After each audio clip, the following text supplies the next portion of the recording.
Masyarakat yang melintas di Jalan HM Nordin Panji Palembang mendadak heboh. Hal ini menyusul sebuah satu unit kendaraan motor roda 3 mendadak hangus terbakar saat melintas di Jalan HM Nordin Panji, tepatnya di depan SPBU atau di seberang komplek perumahan Sriwok, Kecamatan Sako, Palembang.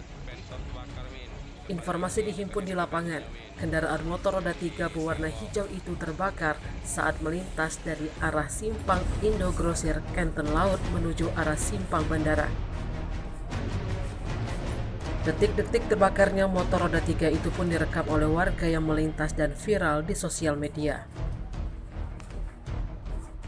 Terlihat dalam rekaman itu sejumlah petugas SPBU Kebun Sayur yang berada di dekat lokasi terbakarnya motor roda 3 itu berupaya memadamkan kobaran api menggunakan apar atau alat pemadam api ringan.